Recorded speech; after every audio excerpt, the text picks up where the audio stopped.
Hi, my name is Noelani Pearl Hunt, and I'm the interim CEO of Hand in Hand Parenting. We are so excited to have you here today. As a parent of a 23-year-old and three bonus children who are 16 and 9-year-old girls and a 7-year-old boy, I understand the challenges that parenting brings every day. And I know it's the most important and rewarding role that I have, and I bet it is for all of you too. Hand in Hand Parenting is here to make it easier. Our tools and support systems help parents and their families thrive. Today, we're talking about tweens, and I am joined by two of our amazing instructors, Madeleine Winter and Sareli Beltran. I'm sorry, I'm so bad at names sometimes. So I'm going to bring them on with us right now. Madeleine and Sareli, thank you so much for joining us today. How are you? We're good. I'm good. Yeah, Sareli, thank you for having us. Great. I'm doing well, yeah. Good. Well, why don't we just start off with a simple question, which is, what brought you to Hand in Hand, and tell us a little bit about your family. Do you want to go, Sareli? Sure, okay. What brought me Hand in Hand? Well, to be honest, it was work. Work brought me to Hand in Hand. In the position that I was in the nonprofit that I was working with, they had asked me if I could offer parenting classes, and not because I had a parenting degree, but because I was a parent myself. I'm a parent of currently a 20-year-old, a 14-year-old, and a 10-year-old. But back then, they were much younger, and I personally did not feel that I was doing the best my abilities. So when they asked me to become a parenting instructor, I was like, why are you asking me? Like, I am struggling here. So I looked into the parenting philosophies out there and discovered some really good ones, but they didn't quite feel that they were addressing a need, and that was support. And when I came across Hand in Hand Parenting and noticed that there was tools, but the focus wasn't on necessarily the tools, it was on warmth, the connection, that acknowledgement of how rewarding but challenging this journey can be. And that right there was what got me to enroll in the professionals intensive and then the instructor course. And before I could talk about these tools, I knew I had to believe in them. I had to practice them with my family, and they radicalized my family. And that's how I came into Hand in Hand. Well, that's really special. Thank you for sharing. Madeleine, why don't you tell us a little bit about how you came to Hand in Hand? Well, I was very lucky to meet Patty a long time ago and trained with her a long time before I became a parent. And then when I worked with other people's families, and when I had my daughter, even though I really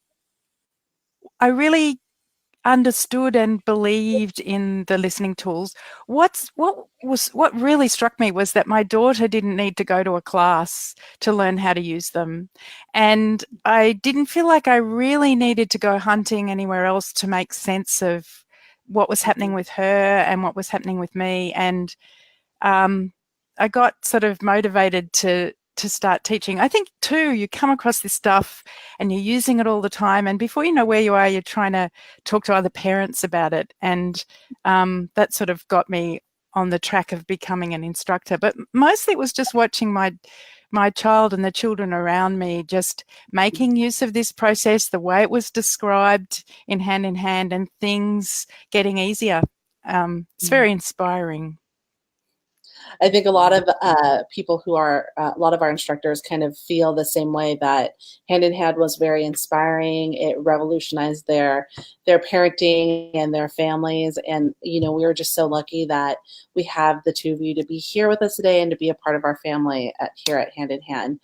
I just want to let everyone know that I am listening intently to both Sareli and Madeleine, but I'm looking up and down at our, so I am listening, but I'm also making sure that we get any questions from you all that you might have about tweens. So I know there's a lot of parents out there that are hitting this kind of tween age range, where I think it's the ages between like maybe 9, 10, and about 12, 13, where they might find some challenging behaviors. So why don't we just jump in, and we'll start off with a question that is, what are some of the new challenges kids face during these kind of tween years? And either one of you and both of you can answer this question. Go, Madeleine. Really? Okay. Well, okay. We can take turns, which we love to do at Hand in Hand.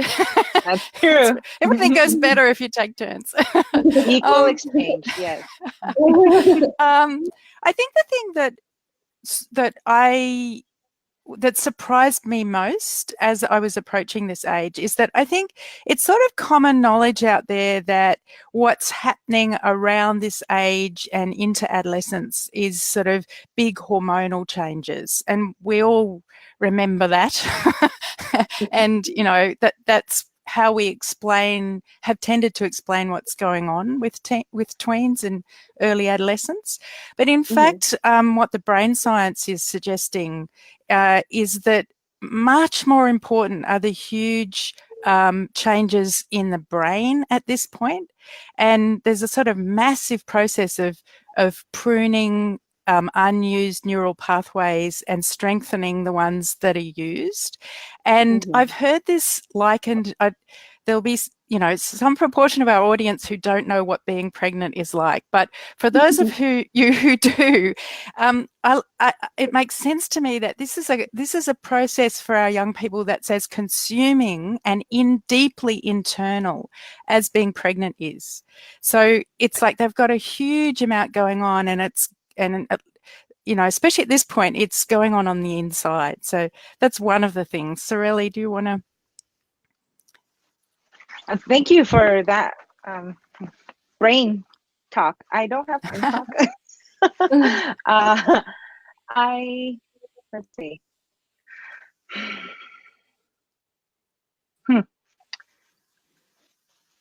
I was having some thoughts about like what is new in contrast to what I remember being a tween. So I have to back right to when I was growing up, and although the hormone thing and the brain thing, it resonates, I think it's what I see now is there's so much access to information that can be wonderful and liberating, but also overwhelming and daunting. And I think that although I went to the library when I was growing up between that age to read and look up things the old-fashioned way in person, my kids now they were exposed to this access of information, and I saw that it could be really overwhelming, and like it didn't always make sense to them, and sometimes I wasn't really sure on what to expand, what to offer support. Navigating this new digital age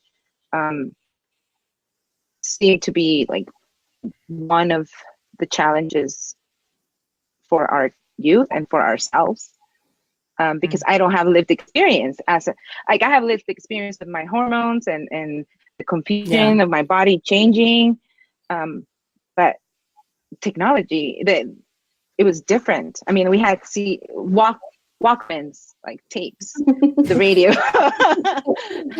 Kids don't know what that is. That was my type of introduction to technology back then. This time they have a whole computer with internet access. If they want to figure out how to build something, they just YouTube it, and it's there. So I don't know if that really answers the question, but I feel like that has been the difference that I see, the contrast for me with my family. I would agree. I think that challenges there are definitely new challenges than there were before tweens. You know, I remember what it was like for me as a tween, and it was, I felt so isolated because no one, including my parents, I felt understood what was going on. And anytime I would ask a question or act out for attention, it was this big, you know, what is going on? It's like, it's like a little Tasmanian devil. You know, that's the way that I felt, that I just had all these emotions. And, you know, I think that challenge is so different now for our tweens, and the information, the challenges that they have in their own social relationships. All of those things are the things that I know that I was faced with as a parent. And it was so difficult for me when my daughter was growing up as a tween, that I didn't know exactly what to do. So why do you believe that it's so difficult to parent tweens? If you think it's difficult, because maybe you don't think it is, but you know, why is it maybe for some parents a challenge to parent tweens? I can. I'll go on. Oh no, go for it. Well, I think it's partly that we were just talking about. It's like, I think every generation struggles because they're not doing it the same as we do. And I think sometimes that's that difference between one generation and another. I mean, there's always some differences. Sometimes there's more differences and sometimes there's not. I think we are tackling a time where there's these massive differences between when we were young and now. And the research is suggesting that. It's like the measures of what, I'm not sure what they are, but in sort of people who research the changes through generations are saying that, in fact, what they're saying is that in 2012, when they reckon it's when the smartphone hit 50% of the population had the smartphone, the indices of you know, adolescent mental health and wellness, signs that things were wrong went through the Richter scale, went through the roof. So we're trying to kind of come to terms with that and tackle that. And I think one of the other reasons so we don't really know how to deal with that, and it's deeply addictive. Like, it's one of those things. I think sometimes these things come in from outside and they just land in our family, and we never got any choice about whether we wanted them there, and we're left sort of trying to figure out what to do. And the whole sort of screen thing, I moderate a Facebook board, and I can't tell you how many times people are on there saying, what do I do about my child in the screen? You know, and they're inherently addictive. This is not just our fault or our child's fault. It's to do with a whole big thing that's sort of just landed its pointy end in our family. So I think that's one thing that makes it hard. But the other thing that I think's happening for our young people is that they're learning, you know, children are born knowing how to use the healing process. You can hardly stop a baby from doing it, you know, but it's not one that's well understood or encouraged in our society. And by the time I think kids are 9, 10, 11, and Sareli, I've got a girl, but you've got boys. So, you know, it might come in, I suspect, even sooner for boys. But by the time they're tween, they've internalized this message that they shouldn't use the healing process, that that's not smart to have a good cry or show how you feel. And so when we come bowling up to them, you know, in ways that really worked when they were little, and either, you know, our warmth and enthusiasm, the special time, you know, where there's one-on-one playtime where we have it go the way they want it to go, they would have they just thought that was a fab thing when they were younger, mostly, but it no longer looks that way to them. So when we bowl up to them with warmth, it's like something different happens. And I think part of what happens is we try and bring ourselves, we love them so much, you know, but what comes up for them is a whole bunch of feelings when we're around. And that always happened. But by the time they're this age, they've spent all day trying to keep that under control. It's like it's on pain of social death that you show those feelings. So I think we're up against this sort of double whammy where they're not allowed to show the feelings, and they don't get the opportunities to let those big feelings out in the same easy way that it often happened when they were younger. So that makes it much harder for us to know how to approach them. It's like, I think it explains why they're scratchy and why it feels like someone once said to me, you have to understand you're going to bother her. You're going to bother her. She's going to be bothered. You just can't help but bother them. But I think that's why. It's because they've got this stuff tightly under control. And, there's so often, there's safety sometimes with us, and that there are big feelings there. Sareli, I don't know if you notice that's what happens with boys.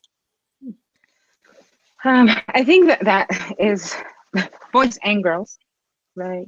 Yeah, both.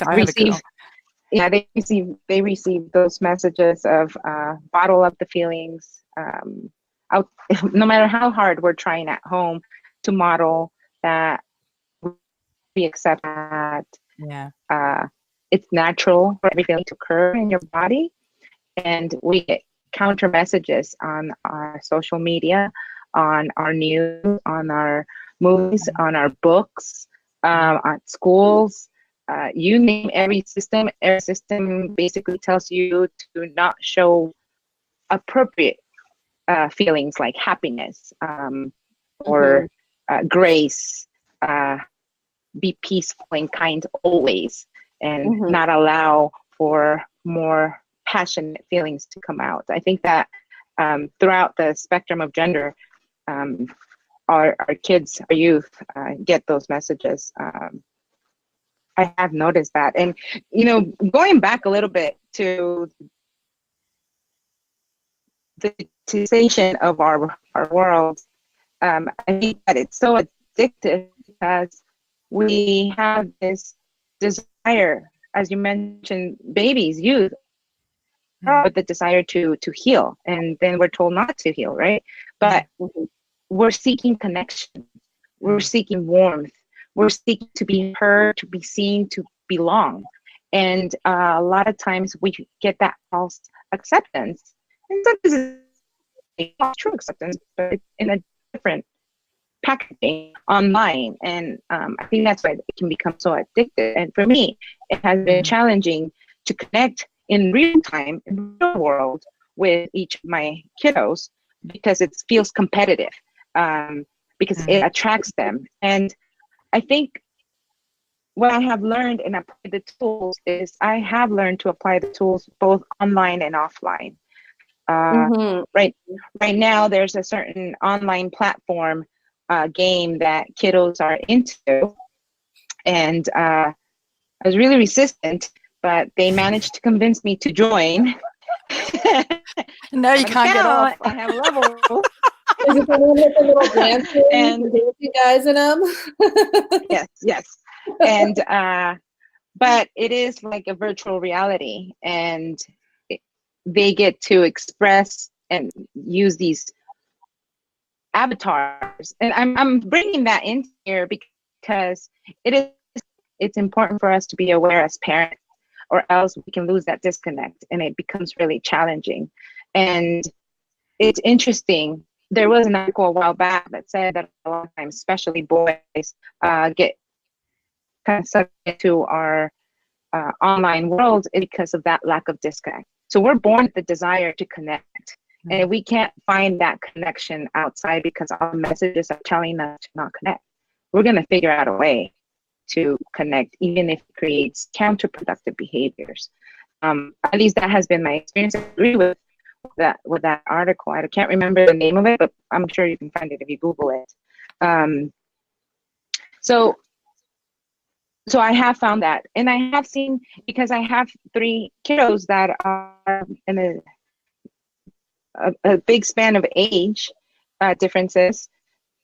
one, the oldest one, didn't get really hit with the digital wave that Madeleine described in 2012, right?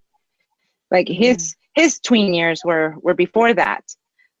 So I can relate more to those challenges because they seemed more familiar. It's like the I didn't understand, he didn't understand me, we couldn't connect. Then my 14-year-old, he was around that time period, 2012, when he was going through his tween years. And it was those changes in his body, those emotional reactions, and that messaging that counter for those upsets. I'm so fortunate to have found Hand in Hand when I did, because that's when I was having real fear about his feelings, and I wanted to support the intensity of those feels, but all the messaging was also impacting me, saying I need to raise strong boys. I need to raise a boy who can handle the world. And that was very wrong messaging that I was receiving, but I too was receiving it as a parent. So that was challenging. And right now, I can't say I have difficulty with my youngest, my 10-year-old, who's right in the midst, because of the tools that I learned through Hand in Hand. I feel like this wave in parenting is much more smoother for me because of the tools, because of the playfulness, because of the connection, because of going to my listening partner and getting that support when I'm feeling frustrated. So I don't vent or take it out on my kiddo. That's actually something that's really interesting. Sorry, Madeleine, were you going to say something before I cut you off? Go ahead. Oh, I was just going to chime in there and say, like, one of the things that happens to us is that our kids remind us of our own childhoods, and half the time we're not aware of that. It's just going on without us even knowing. I think, our brain goes back to find out what we already know, and it pulls up information. But if that information is wrapped up in hard feelings, it also pulls up all those hard feelings, and we end up just getting very reactive. And one of the things that I think happened to us, it certainly happened to me. I'm really struggling at the moment because, my daughter has resource I couldn't have dreamt of as a young person, and I find myself, why did you do that? I mean, I had nothing. That's where I go. So I have a listening partnership where I can go and sort of, I don't know, let that out instead of having it sort of be in my face every time I have to interact with her.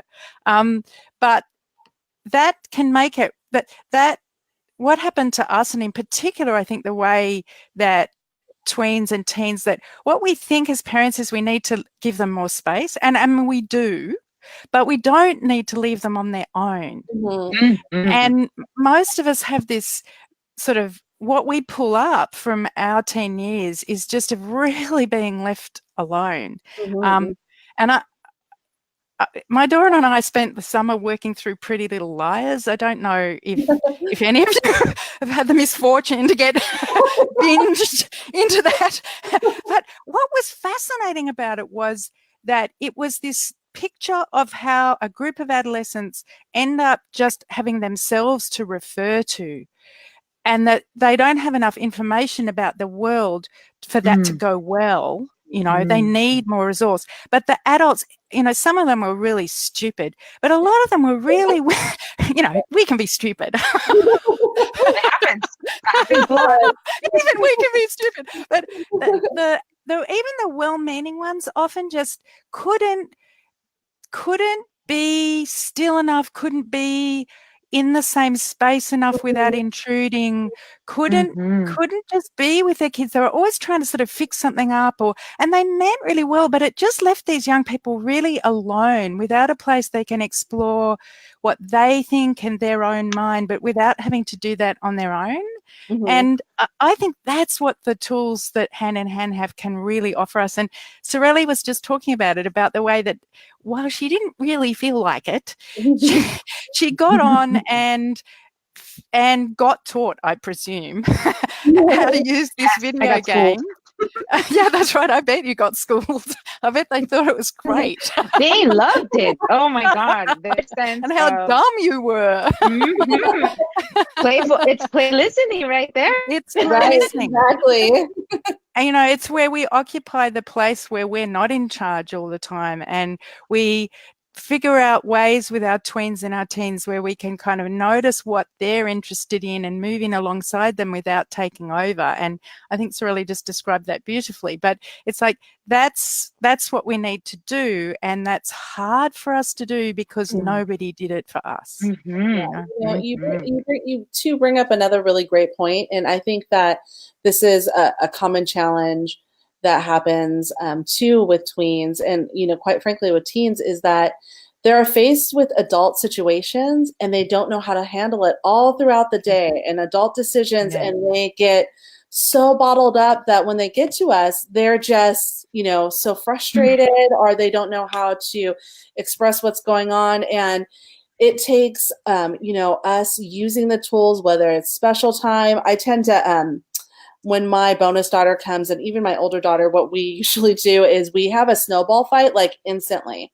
because usually like there's just been adult situations or things that they've had to deal with, and we do a snowball fight and they're cracking up after 5 minutes. You don't have to do it that long. In fact, most people can't do it that long, but after 5 minutes, then they're able to, you know, those emotions are kind of there, right there, for if we are going to deal with them then, or if we're going to deal with them later. But they are then kind of relieved that, you know, play listening is done and they have released whatever they need to for the time being. And I think that the challenges that they face, you know, and I don't remember ever facing this, was that they're just faced with a lot more adult decisions without the outlets to really help them through that. And that's where I think Hand in Hand comes in, is, you know, during those times that we're with them in that space of connection, they're able to really work through those things. So my next question is, what is special time? And Sareli, you kind of alluded to it a little bit. What does special time look like with tweens? Can I go? Yeah. Why don't you started already? So why don't you go? Well, my 10-year-old is still okay with the term special time, but since he was very small, he grew up with the tools, and he advocates for them. He knows when he needs special time to mentor. He knows when he needs to stay listen on peace. And so we'll go and do physical offloading, and he'll stay listen. Like, he can advocate for himself. So with him, it still looks, it's very similar to when he was younger. We set time for however much capacity I have, and he's very accepting of what I can give. I can only do 10 minutes. Okay, mommy.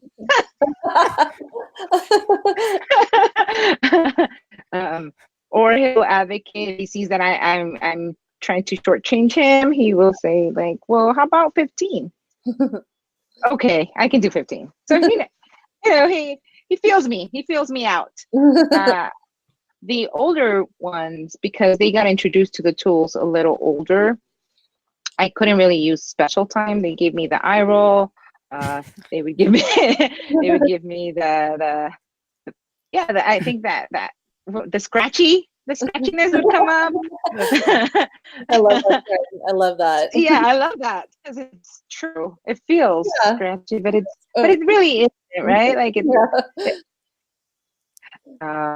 so with the older ones, I couldn't really call it special time. It would be like I would just sit next to them, and then I'd be playful.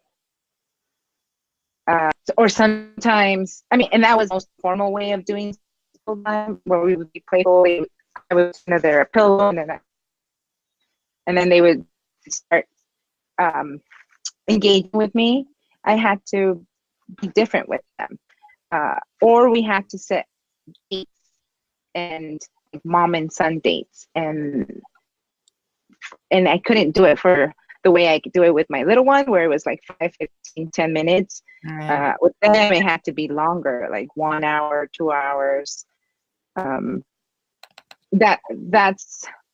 the difference between, I think, a younger kiddo in going into the tweens to one that was older and was exposed to the tools, because we didn't grow up with the tools.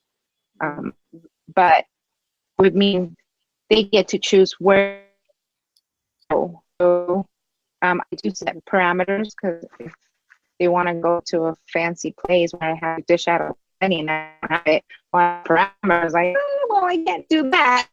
But how about we can do this, and we'll give them options on doing something different.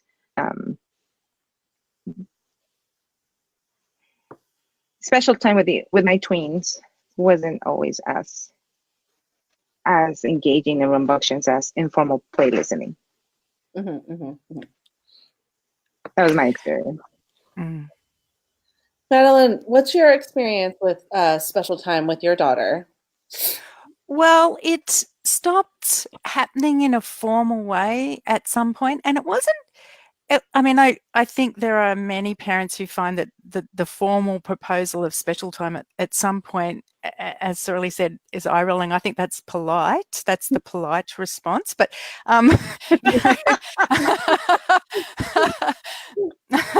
say other things. So there are remarks, creative remarks. But so somewhere along the line, it dropped off in a formal kind of way. And I think part of it is that developmentally, she needed to negotiate not just what was going to happen. Like with special time, we say, we'll do whatever you want to do. She needed to negotiate the whole terms. It's like she needed to negotiate when it was going to happen, how long it was going to be, and whether it was there was some way that I guess partly as I got to be, I'm still very important, but I think you are. But as I'm not quite so front and center, and I've heard Patty Whitford talk about, shift from being sort of the main game to being the heater in the room over adolescence. So by the end of it, it's like they notice if you're not there, but you do make a difference, So as I'm shifting from sort of front and center, she's got more going on. She wants to spend time with her friends or whatever. And so what I've had to do, and it's been quite a discipline for me because I'm not a natural player. I think there would have been no play in my house if there hadn't been a timer and I hadn't been able to call it work and give it a name and tick it off after I'd finished. So this shift to a more flexible thing, I've had to watch my own integrity, if that makes sense. It's really easy for me to slip out. And that's one of the great things about naming special time is you both know it's happening and you both know what you've committed to, and you're going to be held to it. And I have to be more disciplined about my understanding that on the inside of my head, I'm making the same commitment as I would have been when we called it special time.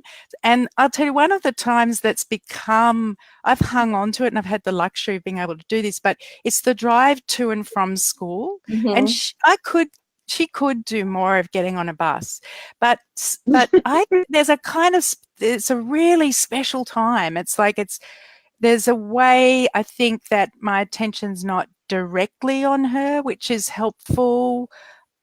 Somehow that gives them more space at this age. She gets to choose the music a fair bit of the time. I would rather not be listening, but I.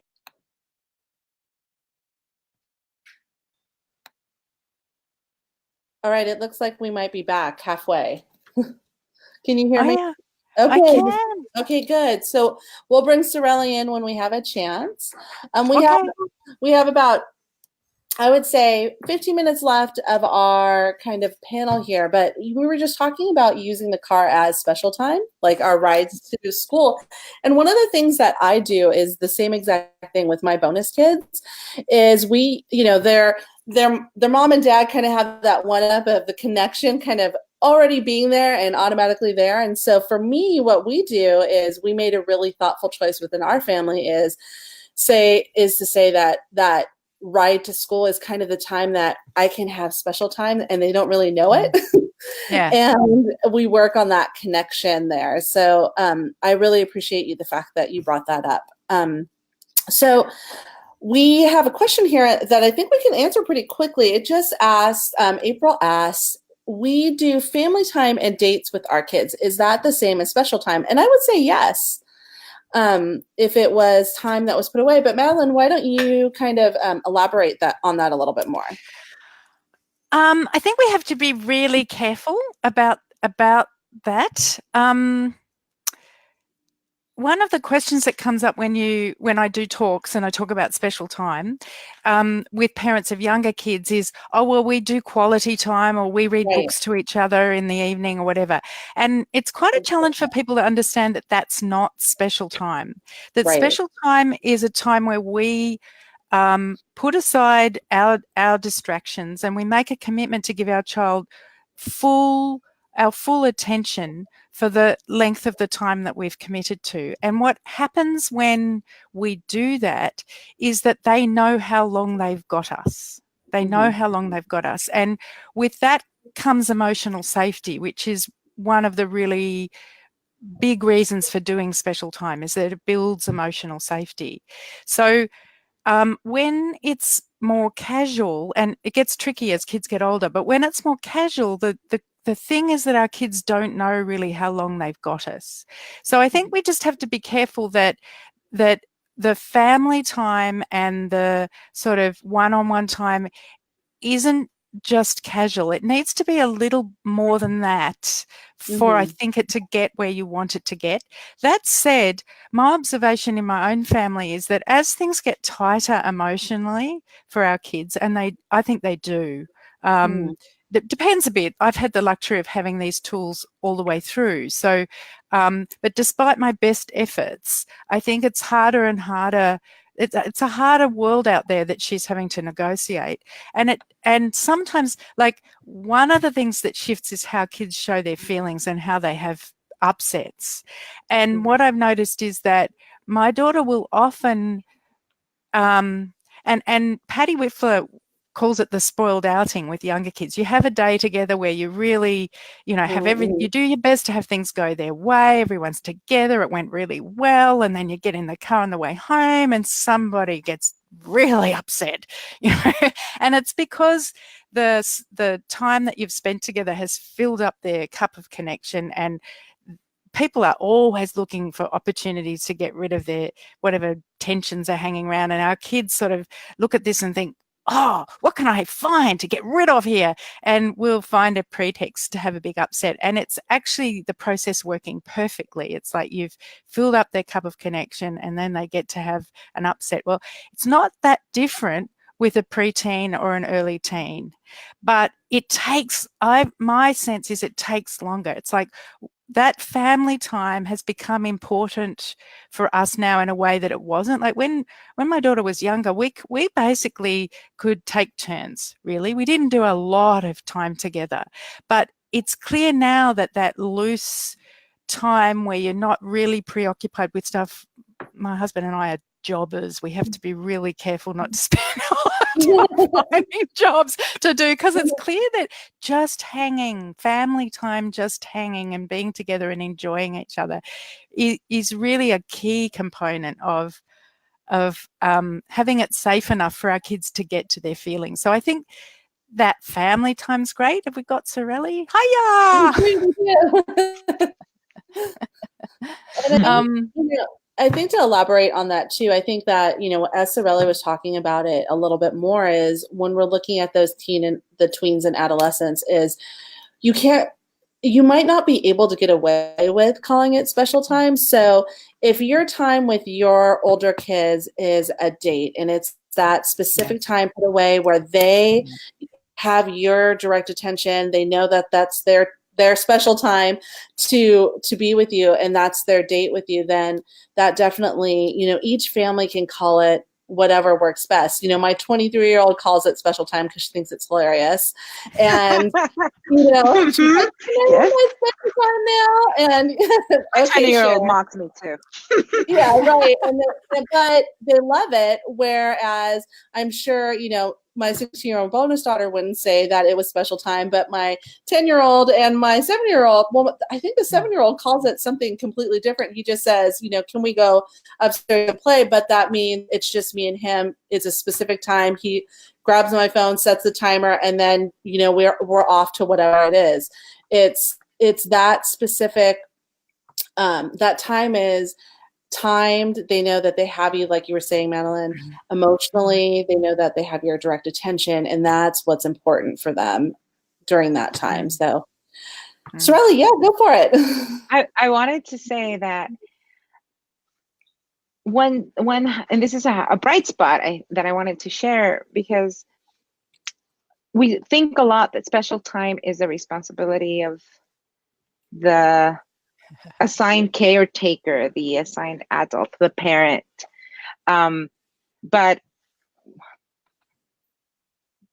let's see. Oh, I feel squishy, warm feelings thinking about this, because my 20-year-old, he was exposed as an older child to these tools, and then he moved away, and then he came back. And in his attempt to reconnect with his siblings, he's like applying special time with each of them. Oh, And right? that's Squishy warm really feelings. Yeah, that's amazing. Because he will say, well, I figured I can offer some special time with, and he'll say his older brother, his younger brother. And then I noticed that he does that also with the little one. And it's like, well, it's special time, Mom. And I just think it's awesome. And it melts me. And I had to share that because it's not just me or my co-parent. It becomes a practice, a cultural family practice when there's multiple people around. And it's like, wow, because special time is also really rewarding for the person offering it. I think we sometimes forget how I had a challenge in implementing it and practicing it, but I always noticed that after I was done with special time, I think it was more of a gift to me, as much or less, I don't know, a gift to my child, because my endorphin would be up, my oxytocin would be up, my delight capacity would be up. So I just wanted to share. It's so funny that you say that, because I had a really hard time when I started special time too. And now I am so excited whenever we do it. And I always have to encourage them for more time. I'm like, you only want to do 5 minutes? You don't want to do 8 minutes? I'm not there, but you get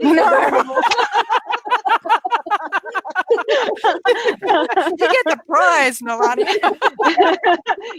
Yes, that's awesome. I strive to be there. You'll get there, don't worry, I promise. So why don't we end with this question? I think this is a really great one, because I know that I was, and not to put this on my feelings on anyone else, but I know that for me, going into the tweens when my daughter was growing up, that I was really fearful, because that was such an important age in establishing a really great foundation for their older years. So what can a parent do to prepare as their child turns into a tween?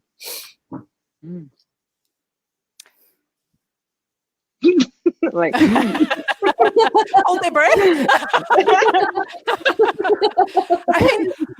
I think at any point in parenting, it's really important.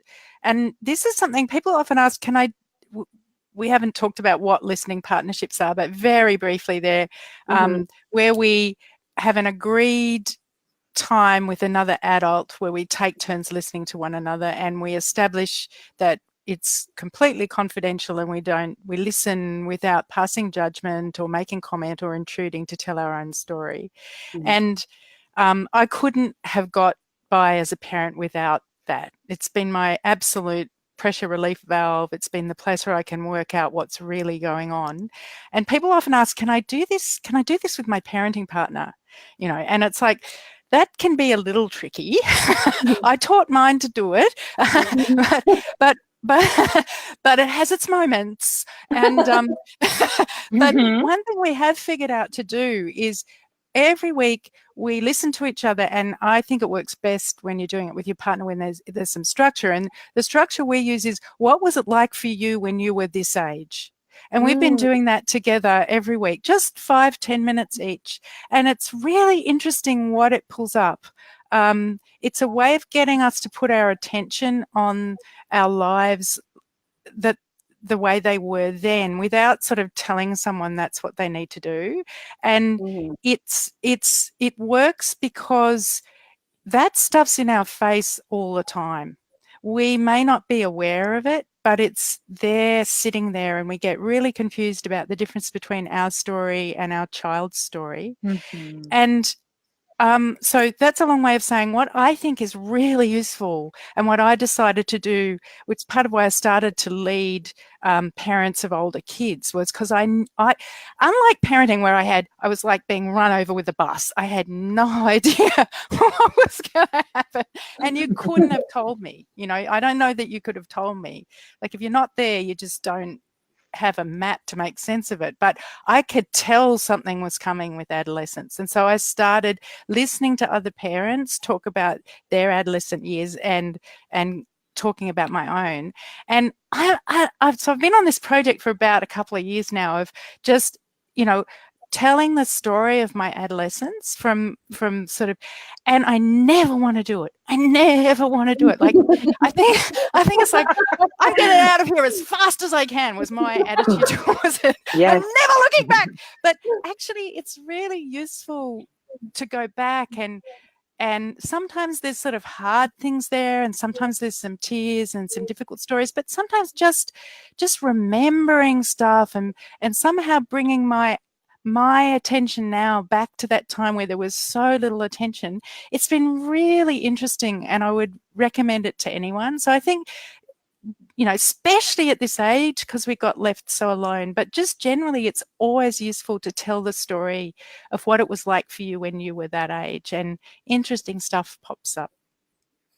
Sareli, what do you think people can do to prepare for tweens?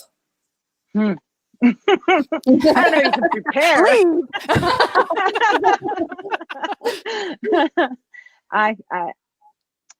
I think it's, well, now what I know. Now what I know, it was through listening partnerships, as described. For me, it was accepting that I didn't need to fix it. I letting go of this notion that I had to fix it, that I had to fix the troubles, the hurts, the feels, the challenges, that I had to have an answer like that. You know, that I don't know where that messaging came from. And obviously, it was from like core childhood observances, but but letting go. When I felt like, I don't know if it's permission. And perhaps there was permission to let go of fixing things, and then acknowledging that I was enough for my child. I am the perfect parent. I have support, and there's no shame in it. Having that acknowledged and having that permission to go after that, because it takes a lot of courage to go after that in this society, was really, really helpful. And I wouldn't have been able to get there without listening partnerships, without having another human being allow the space for warmth and connection to occur. It was through that warmth and connection that I was able to be gentle as I revisited and made sense of my youth, my adolescence, my tweens, my childhood. That was and allowing myself to just go where Mm-hmm. that huge for me. That creates so that I was able to make sense of my story in contrast to their story and separate them both. Yeah, I would say, I would have to agree with the two of you that listening partnerships is probably the most powerful tool that we have for us as parents, and that support that, a lot of times parenting is just so isolated and so just so alone. And that's, something that our society, I don't know if they did it on purpose, but that's something that, is a creation of our society. And listening partnerships for me has been just like this floodgate has opened. And I thought that I was a pretty good parent, and man, the with has just been really key. I can't thank the two of you enough for being a part of this great panel, and I would love to do it again. I know we have people who are going to have lots of questions. Those of you who might have been shy to ask questions while we were live, feel free to ask them down below, and we can, our hand-in-hand staff will take some time to answer them. I do want to take a moment, besides thanking both Sareli and Madeleine, to also promote some of the classes that you might have coming up in the near future. I don't know if either one of you have a class coming up. I don't. I have, well, we have Hand in Hand produced the Parent Rescue Squad courses. They're little, they're incredibly good value for money, and they're just about to produce one for teens and tweens. Right. Buy it now. Right. So it comes out next week. We go live on February 7th, I think it is it goes out, and we have a special course for tweens that are going to be there. But if there are other, we call it our online self-guided classes. So if there are other kind of topics that you want to talk about, write them down below, because we definitely are looking to kind of beef up our online self-guided classes. We know that it is hard sometimes to do those in-person classes. So these self-guided classes are kind of our first taste into what it's like to use the hand-in-hand tools. And then the other thing that we have going on is our parent club that is on Facebook. And it is kind of an expansion of our free groups that we have. We have our parent group for young children. And then Madeleine, you are moderating children. Yeah, I moderate the group for it's Parenting by Connection for tweens and older kids, I think, or for parents of older kids. Yeah. So our parent club is a paid group that's $25.99 a month, and you get to be with other parents that are going through the difficulties, the challenges, the celebrations of hand-in-hand tools. You can vent, you can look for listening partnerships, and we have really great moderators similar to Madeleine. She's in one of our free groups, but also really great moderators. All that stuff is online. Our staff will definitely put it down below. But can I just add, I've got a so Hand in Hand runs starter classes, and so it's a 6-week class with video that runs through all of the tools, the listening tools. And while it's not specifically focused on parents of older kids, I think it's really useful for people to get a really thorough picture of what the approach is. And if you've got older kids, it really helps if you're on a call with someone who's had some experience working with parents of older kids. So I have a starter class.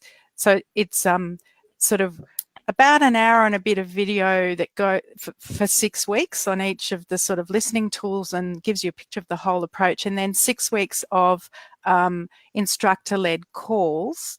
And I also run a support call for parents of older kids. And I would really put a plug in for finding yourself somewhere. Like the parent rescue squads are wonderful, but there's something that happens when we get together with a group of other parents. I think, like you said, Noelani, parenting is set up so isolated, and we are encouraged to believe that our struggles and our struggles, we're responsible for them. We're responsible for fixing up the things that the messes we make and building connection with our kids. But we're encouraged to believe parenting is an individual project, but it's actually not. It's shaped by all this stuff that happens that we have no control over. And when you get into a group with other parents, I think there's this really big step happens where we get to notice that it's actually everyone else is struggling too, and we're not the only one. And that perspective, just that perspective, makes a huge difference. I think half the problem is the stuff that Sareli was talking about deciding that you're a good enough parent and that you've got what it takes. And I think it's easier to see that when you're in the company of other parents who are, on the same path. So I'd really encourage people to just any way you can get to be with other parents in this process is really worth doing. Well, and I'll plug that a little bit more and just let everyone know that you are good parents. Yeah. So it's rough. Parenting is hard and parenting happens, and we all have rough days. And, today I had to, parenting happened at 5 minutes before our Facebook Live. I had to run upstairs, put on lipstick and brush my hair. So sometimes it just happens, and that's okay. So be easy on yourself, be gentle on yourself. It's okay. It's okay. Yeah. So we are here to support parents when parenting gets hard so that we can help build resilient families. So we are so glad all of you are here on this journey with us, and we look forward to seeing you all again soon. So thank you again, Sareli and Madeleine, and thank you to everyone out there. We'll see you soon. Ciao. Thanks.